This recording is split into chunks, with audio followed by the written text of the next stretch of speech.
Hello, this is Dayla and Elia. They will be my audience today for my interaction, my communication speech.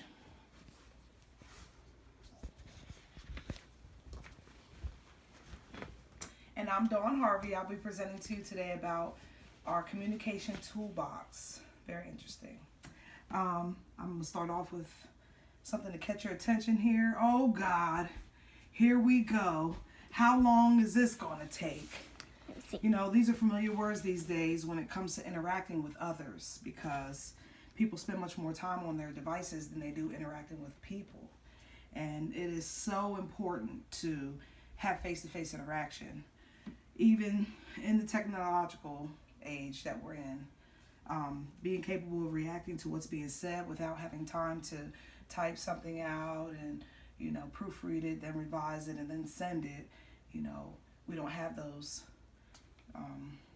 capabilities when you're right there in the moment. So when it comes to how one interacts with others in communication, it can be imagined as a tool in a toolbox that we can go and grab as a resource to get the job done. Today we'll be discussing self-esteem as a screwdriver, interpretation as a nail gun, knowing yourself as a pillow, self-esteem like glue, and reason like a staple gun. Okay? The first new communication tool I've learned is self-esteem, which it's a nonverbal communication, and it's one subjective evaluation of their own value and your worth as a person. I compare this tool with a screwdriver because it makes a difference between how communication is delivered. Self-esteem is an important variable in discussion. Research indicates that people with high self-esteem are happier with their lives, and a person with low self-esteem can come across as lazy or ungrateful, and come across as selfish and not so friendly. So positive self-esteem is very important in a daily communication. All the time,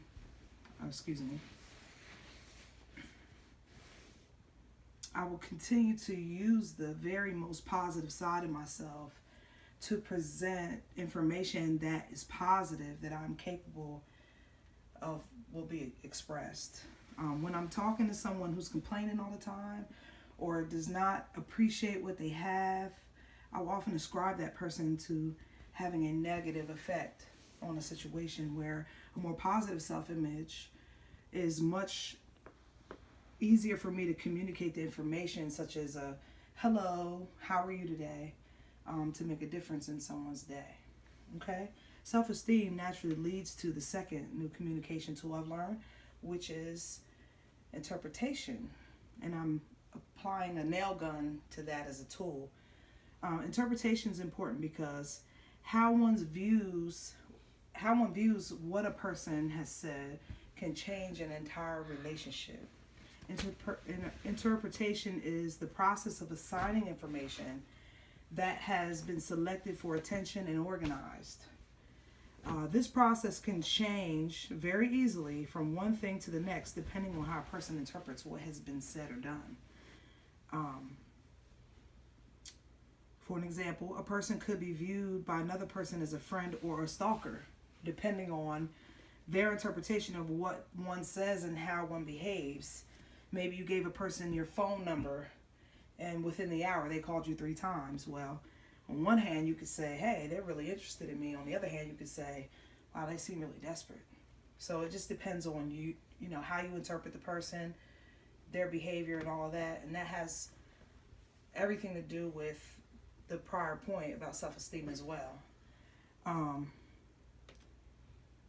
Hopefully in this process, one can use the third new communication tool I've learned, which is knowing yourself, which can be like a pillow. When communicating, knowing myself is a perception that can make a peaceful environment in any setting. Being tired or hungry can make a difference on how you communicate. This could have made you short-tempered and made you come to an undereducated judgment about the communication, possibly leave you less tolerant of your environment or the person in which you're interacting with. Knowing yourself is an important subject in your daily communication because of how easy it is to create conflict or get something wrong. Knowing that I am my mother's daughter, I could be a pillow and make a very peaceful interaction by being quiet while she gives me instructions. Another way of knowing myself is making sure I've eaten before a long class session. This could be a pillow so that I'm not distracted because of my physical needs. Next, we have the fourth communication tool I've learned, which is self-disclosure, and that's like glue. Self-disclosure can allow for deeper interactions with individuals that lead to many different avenues of relationships. The social penetration theory predicts that as relationships develop, communication increases in breadth and depth. Breadth describes the range of topics you discuss with various people, and depth measures how personal and intimate your disclosures are. Self-disclosure is not a new concept, but one should be more aware of this as they develop relationships. There's a real chance that I can make more friends if I gave individuals more time talking and sharing with them. I like to work a lot, so I don't take out much time for anything else. So most of my interactions I'm developing may not be ones that are very deep because it's mostly through work interaction.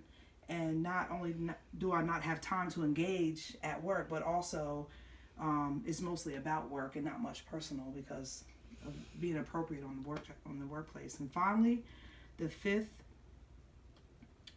new communication tool I've learned is reason, which I attribute its characteristics to be like a staple gun.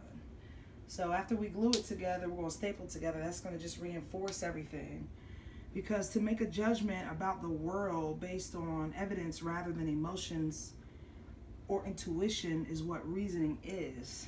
And we formulate logical arguments that support our positions. In order to effectively communicate or put action to what you've heard, there has to be some sound reasoning to make it effective. I want to decide about buying a vehicle. So I'm not just going to let the salesman tell me to buy this car because this is what everybody else is getting and it's red or it's pretty. I want to know how mechanically sound it is. I'd like to know, be sure that it has the amenities and aesthetics, but I need to be able to drive it as well. So that's an example of reasoning when you're making the decision in an interaction as such. If one can raise their self-esteem enough to interpret what's being said in a way that because you know yourself, you can self-disclose enough information to build a relationship rationally, there's not a reason this individual can be successful in any interaction they attempt with others. Those are my 5 all together in this example, because what is it that we're going to do differently that's going to change the way we effectively communicate? We have to remove the patterns that we've already set for ourselves, such as the way we've been taught or the decisions we've made based on our past. Take a look inside ourselves and retrain to use the new tools we have to produce new outcomes. And that's it. Thank you so much for your time and have a great summer.